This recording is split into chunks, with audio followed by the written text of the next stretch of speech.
Welcome to the Safe to Bloom podcast, y'all. I am so excited that we are here.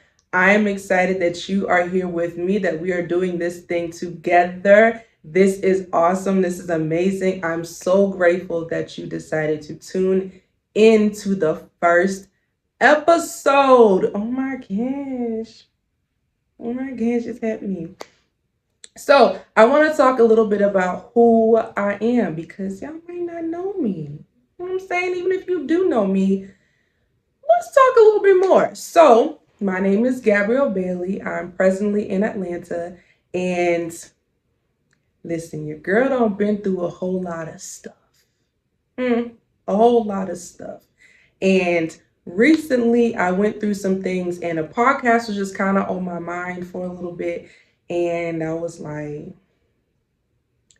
I could, but also I don't know. And I went through recently a difficult time in my life. And instead of me being able to run and hide like I wanted to and just distance myself from the world, God really pushed this more and more and more. And so I've got a story to tell. I know y'all got a story to tell. And listen, the hands are moving, the things are happening, and I'm excited to be here. I am so excited for this. Your girl's a little bit nervous. I'm not going to lie to you. I'm not going to lie to you. But I am grateful for all that God has done in my life. I'm excited that 32 at this point. By the time we do the next episode, it's going to be 33. But I'm so grateful that I'm on this earth still, because life has not been easy. And we're going to get into all that. We don't have to drop it all in the first episode, okay? But I am thankful for my life. I'm thankful for your life. I'm thankful for what this journey is going to do for all of us. So, again, well, I didn't really mention this, but where did the Safe to Bloom podcast come from? As I said, it came from circumstances, from things that I went through. I realized that I got to stop trying to hide and run away from God, from what God is calling me to do, that I have to be authentic, that I have to be everything that God has called me to be. And so many circumstances in my life just shut me down, shut my voice down. I shut myself down, and I've decided I'm not going to do that anymore. I've decided that I'm not going to be hidden, that I'm not going to let things suffocate me anymore, that I'm not going to stay in a shell of myself that's actually not who God made me to be, right? Authenticity. That's something that has been screaming to me lately. Authenticity. I want to be authentic. I've always shown up and given people a version of myself that I think that they want. If you want the funny Gabby, boom, got it. If you want more serious, boom, got it. Whatever it is, right? I've been willingly giving that portion of myself to people and neglecting myself in the end, and not allowing myself to truly be vulnerable, to truly know what my identity is. Who am I? How do I show up in this earth? And this is what part of this is. This is where this all came from. Even the name. So my spiritual mother, shout out to Mama Jess. Shout out to you. She has a nickname for me called Blossom. And that's where the name just came from. Like, I'm blooming, I'm blossoming. And blossom is not just like a one-time thing, right? If you have a bush, or, but I'm not a nature person. But if you have, say, a bush, right, that has flowers that grows on it, it's going to go through a process. It is a continual process. It's going to bloom, blossom, be everything that it's supposed to be, and then it might die down, but then it's going to come back to life in the next season, and it's going to be everything that it was designed to be. All the beauty is going to be there. All the little intricate pieces of it is going to be there, right? There is a beauty in the bloom. The blooming process is an amazing, amazing process. And we get to experience that in our lives. We are continuously growing, we are continuously healing, whether we see it or not. Let's be honest, sometimes we don't see it. Sometimes we're so used to feeling like we suck. Hello, lights. Sometimes we are used to feeling like we don't have anything to offer. Like, what are we doing? Why are we here? We have all these negative thoughts that we can't really see all the work that we've done, but we are continuously growing and healing and becoming a better person. Even in those hard, dark times, when we come out, we're so much better. And safety. The biggest thing for me is safety. If you can't provide me safety, whether it's emotional, physical, verbal, all of the above, I don't want it. I've been unsafe or been in unsafe circumstances and situations and around unsafe people. Let's see, around like 27 years of my life, right? It's for the birds. It's ghetto. It is. I don't like that. I want safety for me, and my heart sincerely is to be a safe place for people. That is why our slogan for the Safe to Bloom podcast is there's safety here, because there is truly safety here. Regardless of what you've been through, regardless of what you may be going through right now, you get to be vulnerable. You get to understand who God made you to be. You get to show up. You get to be bright. You get to be soft, right? You get to be all the things that you need to be, because I understand. I get it. I've been in your shoes. I've been in your circumstances. Maybe not every exact thing that you've been through, but I'm sure we've both been through a lot. And I want to create that safe space for you that you need, that I didn't have, that I could have used. So that's what we're doing over here at the Safe to Bloom podcast. Oh my gosh.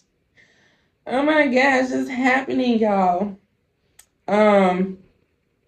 All right, I wrote down here, what do I want to accomplish? Honestly, I mean, first and foremost, I want God to get the glory. Amen. Praise God. I want him to get the glory. I know it sounds like I'm being funny, but I'm being for real. But I also want y'all to heal. I want you to see yourself. I want every time you tune in, whether you're listening, whether you're watching, I want you to understand and to realize the impact that you make in this earth, that you make a difference, that you are needed, that you are valuable, that you are loved. I want you to gain something from this and to be able to go out into society and show up as the best, and to name here, that you were created to be. Because God didn't make a mistake when he created you. He didn't do, listen, when God makes something, like, he puts his everything into that, right? He don't make mistakes. He's not, oh, I add a little bit too much spiciness. Oh, I add a little too much, gentleness or whatever. He put everything inside of you that was supposed to be there. So I want you to be able to blossom and bloom into who God has made you to be, and really just become that girl, become that guy, because you deserve it.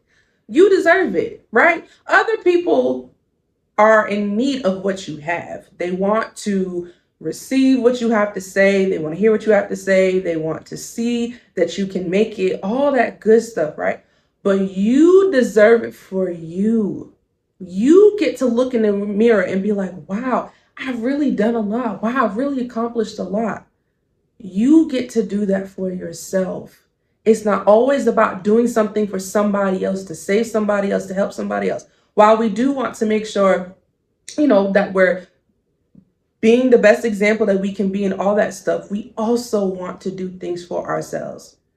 If the childhood me could see me now, I would want her to smile and to rejoice, because we're not, not suffering and struggling the way that we used to. We are better internally, externally. Things may not be perfect, but baby, we grown, okay? Okay, so this episode, the first episode is titled Take Your Voice Back. And so I wanted to talk about a recurring dream that I have had, or that I had when I was a child. So in the dream, I was in like a cave kind of thing, but it was underwater.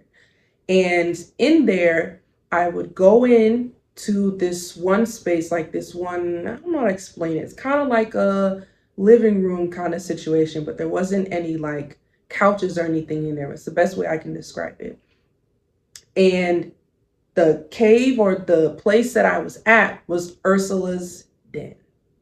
Now, Hershey, I mean, hated Ursula. Oh, that girl. I mean, let's be honest. To this day, okay, I tried pulling her up with a coworker to show why I thought she was terrible. And I'm still like, oh, she's still very gross and very scary. And I hate that for me. But we're talking about little baby me, right? I was about 5 at this time. So I hated her. She terrified me. It's a few scenes when the eyes, everything's dark but the eyes, and then when she's slithering across the boat, and when she's half fat Ursula, half skinny Ursula, and they both just look creepy. It's just, they did a good job of making her a creepy villain, and it stuck with me so much so to the point that I used to be scared. Like anytime I would go to the bathroom, I would have to watch the toilet to make sure she wouldn't come out. So this was a full-on nightmare for me because I absolutely was terrified of Ursula. So I'm in the cave that is her home, and she like leaves, and I'm in there because I am saving Ariel. She's encapsulated in this thing that looks like what is that, Sleeping Beauty? Is that Sleeping Beauty? One of the movies, child. It might be Cinderella, when then they're in that little like glass thing or whatever. And she's just stuck in there. She's not really like awake. She's awake, but she's not moving. She's not trying to get out. She's just sitting there. And I know that I have to save her. And I'm terrified because even in the dream, I'm terrified of Ursula. And I have to go into this dark cave knowing that at any given time, this lady gonna come out, and she might try and kill me. But I'm on a mission to try and save her. And there were a few times in the recurring dream. Initially, it started every single time I went in there and I was, trying to get Ariel out. I opened the capsule out and I was able to like get her, and, I'm getting her out, and Ursula kind of comes back at one point, but she never actually goes to where we were. And it's just terrifying because the person that in real life you're scared of, you have to, be in their space and try and save someone knowing that they could actually attack you. And so I'm able to kind of get her out. Now, again, this is like a 27-plus-year-old dream, so I don't remember all the details and all the specifics, but it was really terrifying. And so over time, it transitioned from me getting Ariel out to it being me. Like the sometimes in my dreams, visions, all that stuff, I'm seeing things from like a third party perspective. So it was me saving me. It's kind of hard to explain, but hopefully you're catching what I'm saying. And it was really challenging. Again, I'm like 5 years old. I'm terrified of Ursula, and I have to go into this space and I have to do something that is extremely hard for me to do. Now,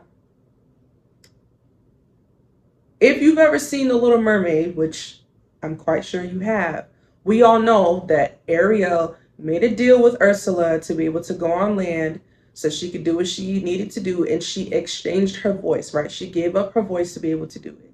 And she was perfectly fine, and then all of a sudden Ursula flipped the switch and was like, psych, that's now my man, and this is now my life that I'm living. Shout out to you. Bye-bye. That's a lot. Okay. Ariel went from living a life that felt like torture to her because her daddy was like really strict, wouldn't let her keep her little human toys, wasn't let her do the things that she wanted to do. She felt trapped. And she saw this fine man, and all she wanted to do was be with said man. Then she met somebody that was supposed to help her. She gave up something. She gave an exchange, right? She gave up her voice so that she could get the thing that she wanted. And things were great, things were perfect, things were ideal.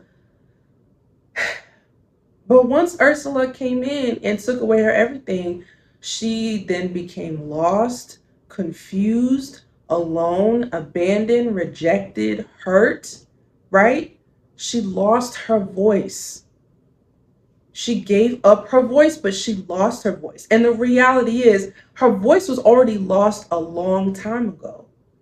It was already gone. She wasn't just, you know, she literally gave up her voice, but she didn't have a voice before to begin with. That's why it was so easy for her to give it up, because her father was always shutting everything down. She couldn't do anything. Her voice was not validated. She was not heard. Her sisters were like not really paying her no mind, right? She had a few little friends and that was about it. So it was so easy for her to give up her voice because it didn't feel like it was worth anything. She was already struggling with rejection and abandonment before she decided to let go and to give up her voice. And I just correlated this with my life, right?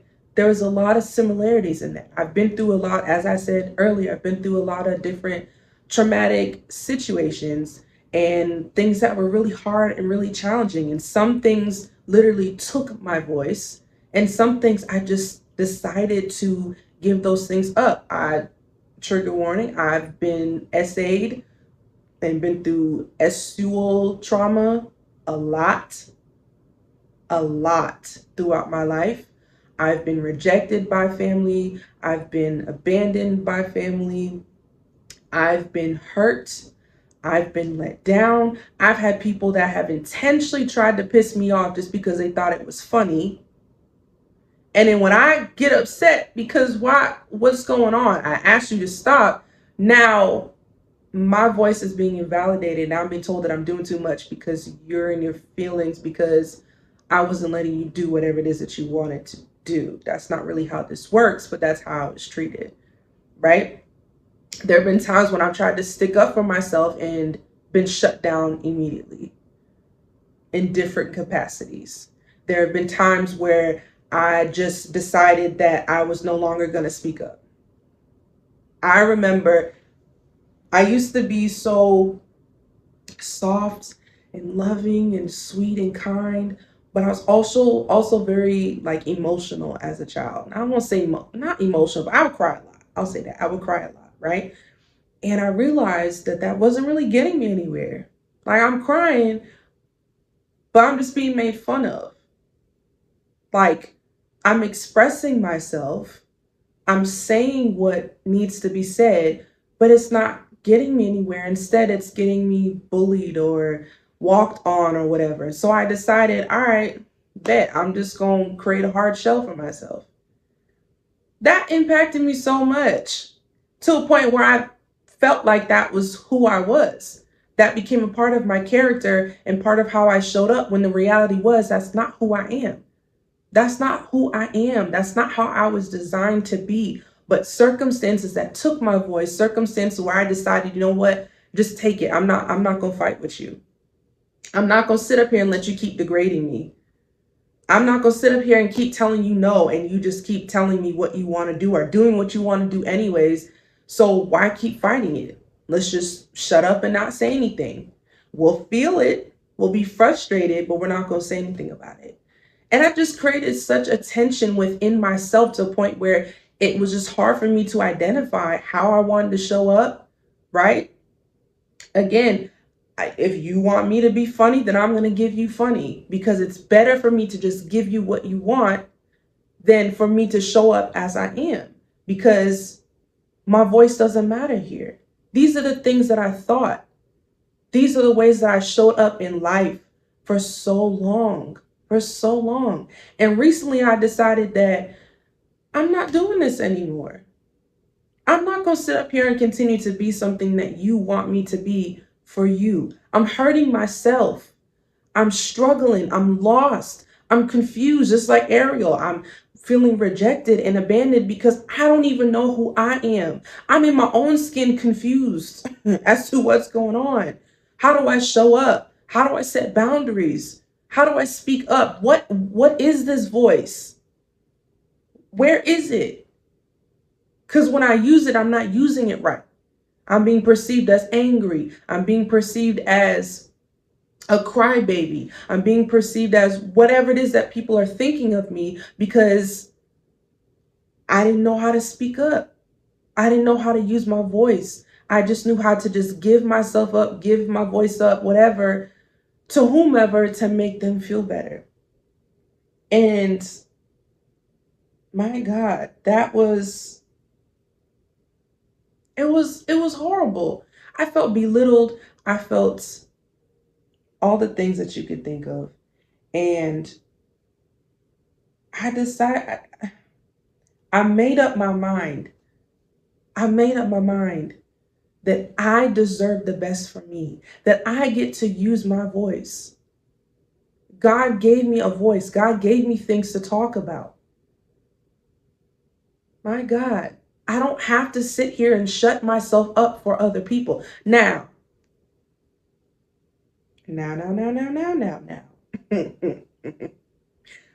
This does not mean that I need to be out here just saying whatever thought comes up here and immediately shoot it out, right? That does not mean that I don't gotta go through some type of internal filter and I can just say whatever it is that I want to say because I haven't said anything for so long.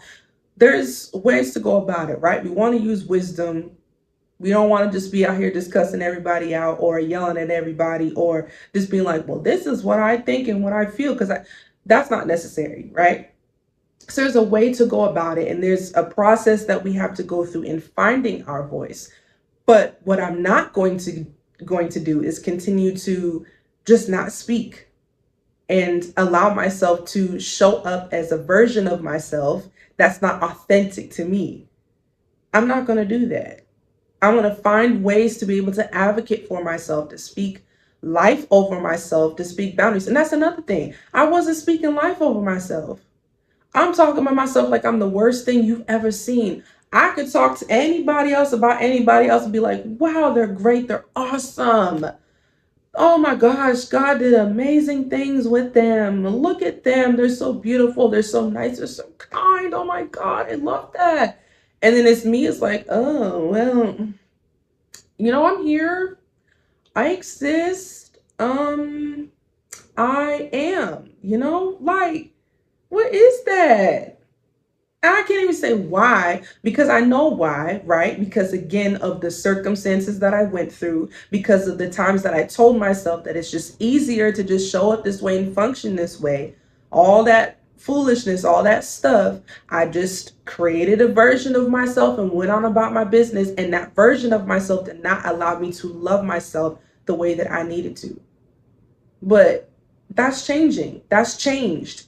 Not even it's changing and changed. I'm going through a process and I'm going to continue through this process. And I want to take you with me. I may not look in the mirror and think that everything about me is amazing and beautiful and, perfect, rather perfect. But I can acknowledge that I am beautiful, that I'm fearfully and wonderfully made. That's what God's word says. I'm fearfully and wonderfully made.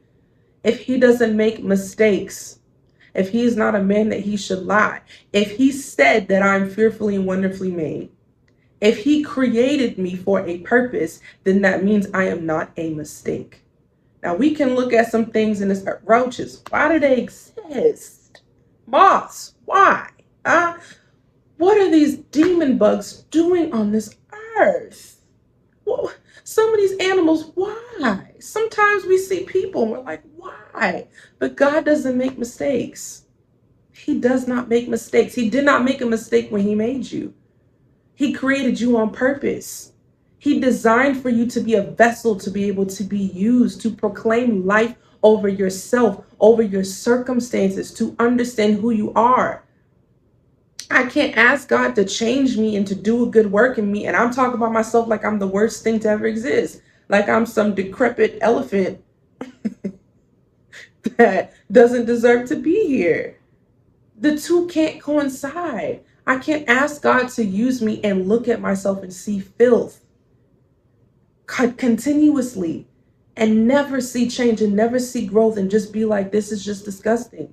Like I have to, I can't, you can't. That's not what God is asking from you or from me. That's not what He wants. That's not who we are. We are not those things. And I realized in recently, I had a revelation of the dream because originally I just kept, when I first thought about it, I just kept thinking about me saving Ariel all the time. And then realized that, like, you know, as it transitioned and I was saving myself, I was literally saving myself. I can't expect other people to just speak life over me and tell me I'm this and tell me I'm that, and then all of a sudden I'm going to change. Internal work has to be done as well. I have to watch what I say over myself. I have to watch how I perceive myself and how I show up in this earth. I have to, because no one else is going to do it for me. And if they do it for me, again, I gotta walk around in this body 365, sometimes 366, 24/7, which apparently that's not accurate. Shout out to science. It's actually a little bit more than that, or something like that. I don't know, a little, sometimes a little bit up in there, just a little bit. But regardless of the exact amount of time, the truth is that I'm here all the time. I cannot leave myself. And I have to learn. It is a learned behavior, especially when you're so used to not speaking life over yourself, when you're so used to just allowing anybody to say anything to you because that's just what they do and whatever, right? It's a process, but you have to be willing to go through that process. It takes time. I am still going through the work myself, but I can tell you that the language that I have over myself it's changed. Genuinely, it's changed. And I'm grateful that God is doing it for me, and I know that He can do it for you too. So I have a few scriptures that I'm about to read on the importance of our voice. So the first one is Proverbs 18:21. And it says, the tongue can bring death or life. Those who love to talk will reap the consequences. So what you say matters. What you say matters. We have an obligation to speak life. We have an obligation to speak things that are right, that are true. What are you saying? Are you speaking life or are you speaking death? Are you encouraging or are you destroying? Are you building up or tearing down? What are your words saying? Next one is Ecclesiastes, I hope I said that right, chapter 3, verse 1 and 7. So verse 1 says, for everything there is a season, a time for every activity under heaven. And verse 7 says, a time to tear, a time to mend, a time to be quiet, and a time to speak. When you say it matters. Some seasons your voice is going to have to be really loud. Some seasons your voice is going to have to be really quiet. Regardless of the season, your voice still matters. Even if you're not saying too much, we still need your voice. You can't just shut it down and allow it to just be hidden and that's it. It's done now. No. It still has value, but there is a season sometimes for when we got to speak. And then the next one is Revelation 12:10-11. And they have defeated him by the blood of the Lamb and by their testimony. Sharing your story matters. People want to hear from you. People want to know that you can make it. Again, you don't gotta be necessarily perfect. No one's asking for perfect. Not even God's asking for you to be this perfect person that's got it all together. And you've never been through everything. And life has just been great and awesome the entire time. Sometimes it's not. Some of us have been through some really traumatic things. But regardless, you got to share your story. You overcome when you share your story. It not only helps save somebody else, heal somebody else, bring somebody else through, but it does the same for you. You are reminded of what you've done. You're reminded of how far you've come. Because we can be so quick to forget. But when we share our story, we are reminded that we are more than conquerors, that we are overcomers, that we can really do this. I promise you, there's so many times when I did not think that I could do this. There's so many times when I thought that this was going to be the end, and I'm still here. I'm still fighting. I've still made it. I have, y'all, this is just the first episode. So we're diving in, all right? We're going to talk about things for real. But I just want to start to build a conversation and build a safe space and community for you to understand that your story matters, your life matters, regardless of what you've been through. Whether you've been out on these streets like I've been, whether you've been in harmful situations where people took advantage of you like I've been, whether you've done some stupid stuff like I've done, whether you said some things you shouldn't have said, whatever your story is, your story matters. It holds value, and you and someone else need to hear it. You need to hear it for yourself, and someone else needs to hear it. And then the last one I have, I'm trying to read it quickly, is Jeremiah 1:5-9. It says, I knew you before I formed you in your mother's womb. Before you were born, I set you apart and appointed you as my prophet to the nations. O sovereign Lord, I said, I can't speak for you. I'm too young. The Lord replied, don't say I'm too young. Don't say that. Don't say that. Don't say I'm too young, for you must go wherever I send you and say whatever I tell you. And don't be afraid of the people, for I will be with you and I will protect you. I, the Lord, have spoken. Then the Lord reached out and touched my mouth and said, look, I have put my words in your mouth. God gave you a voice. He knew who he created from the beginning. From the beginning.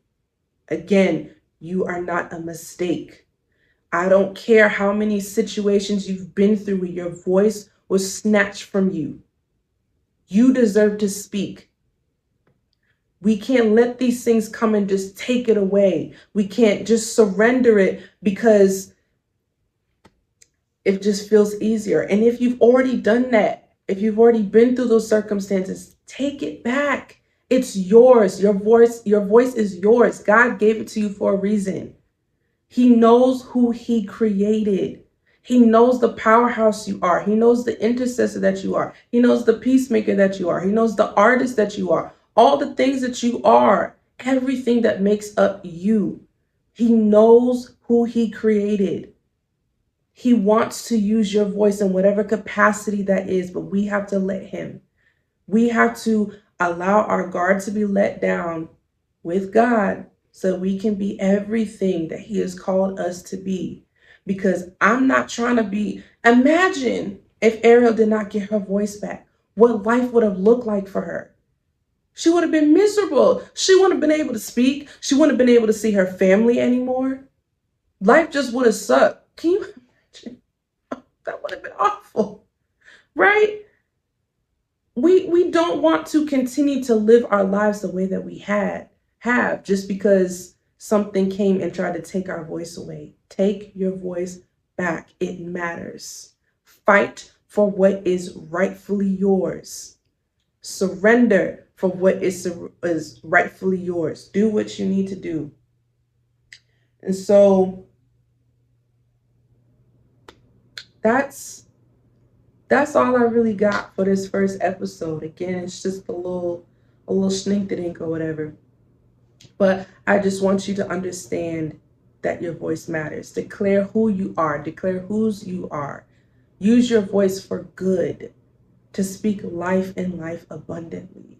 Understand the weight that your words carry over yourself, over your circumstances, over all the things.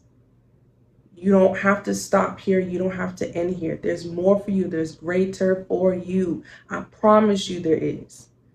So let's do what we got to do. Let's take our voice back together and let's proclaim and get out here and do all the things, because there is a purpose for us. There's a plan that God has for us, and I plan on getting everything that God has for me. I love y'all, for real, for real. Thank you again for tuning in to this first episode. Oh my gosh. This is happening. This is here. We're doing it. We're doing it. For now, it's every second and fourth Tuesday. At some point, we will probably do more. But for now, amen, praise God. We just doing second and fourth. But I love you. Take care of yourself. Take that voice back and understand that you have value.